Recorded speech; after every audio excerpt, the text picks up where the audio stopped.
Video sebelumnya tentang 4 strata level usaha dan 6 sumber pendanaan yang berbeda di setiap strata levelnya membuat kita harus mereview bisnis kita sekali lagi. Kesalahan tersering adalah kita salah melihat level bisnis kita dan salah melihat pendana funding memandang bisnis kita. Sekedar mengingat, kunci suksesnya adalah cara mendeliver posisi usaha kita di mata funder. Bank hanya suka di strata 2 dan 3, di periode G dan M. Sementara usaha terbanyak perlu modal adalah di periode I atau inkubator. Karena periode inkubator ini posisinya krusial, maka kita bedah lebih dalam supaya benar menerapkan value usaha kita. Bahkan kalau manajemen klasik kita harus menentukan visi misi sebelum usaha dimulai. Ini ada benarnya. Sayangnya nggak banyak yang memulai dari sini atau mengerti. Sekali lagi, bukan menakut-nakuti atau membuat bisnis kok susah banget. Sabar, sebentar lagi saya pasti akan bilang, yang mau bisnis sikat, nggak usah mikir lagi, langsung saja dagang. Setelah dagang, baru kita diskusi bisnis seperti di video ini. Pasti videonya diputar berkali-kali agar paham. Kalau belum berbisnis, video ini bagaikan angin lalu. Udah ditonton begitu aja. Kita lanjut. Identify value, penentu nilai.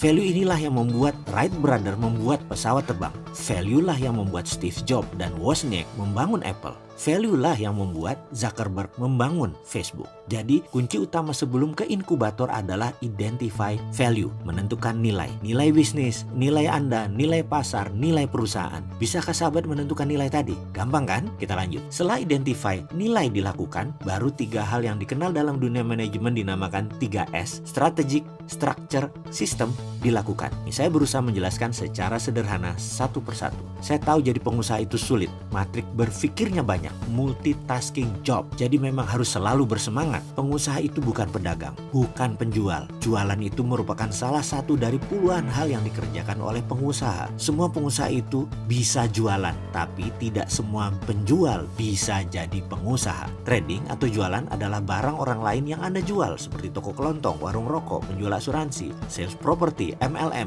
dan lain sebagainya. Itu adalah dasar dari pengusaha. Semua pengusaha harus bisa melakukan yang namanya jualan.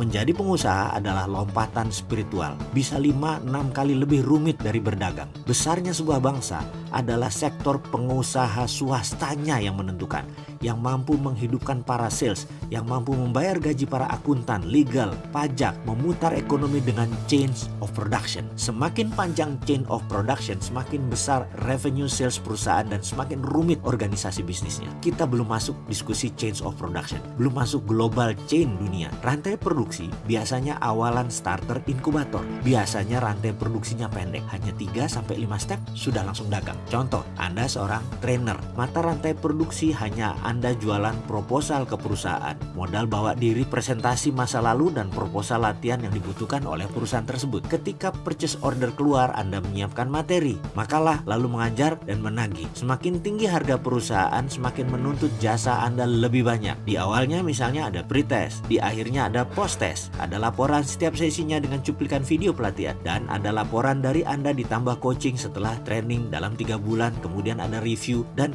hasil dari pelatihan tersebut ada growth, ada pertumbuhan di penjualan, ada behavioral changing di manajemen. Kesimpulan, rantai pelatihan menjadi panjang dan ini membedakan satu usaha pelatihan dengan satu usaha pelatihan yang lainnya, di mana yang diajarkan mungkin sama, namun bungkusan chain of productionnya panjang, akan semakin mahal harga jualnya dan rumit organisasinya. Maka perusahaan yang panjang dan rumit tadi lebih banyak kliennya karena lebih dibutuhkan oleh para pengusaha yang ingin perusahaannya dilatih oleh mereka. Dan menghandle panjangnya rantai produksi setiap lini itu ada ilmunya sendiri-sendiri. Kembali ke topik identify value yang dilanjutkan dengan 3S, strategy, structure, system. Chain of production adalah sistem. Siapa yang menentukan sistem? Yaitu struktur usaha yang ditentukan oleh strategi bisnis setelah menemukan value. Banyakkah yang memulai usaha dari menentukan struktur? Ya ada. Adakah yang memulai dengan strategi pasar? Ada juga. Adakah yang fokus di barang produksi? Ada juga. Ini semua nantinya menentukan sustainable bisnis Anda, ketahanan bisnis Anda. Mengapa bisnis 1 tahun bisa bubar? Padahal produknya bagus, padahal pasarnya besar. Bisa terjawab sekarang ketika pemahaman berusahanya mulai masuk. Nah, rumit ya menjadi pengusaha? Masih minat? Mau ditambah kerumitan yang lain? Oke, kita mau lanjut ke identify value. Kok panjang ya? Karena kita harus pakai storytelling,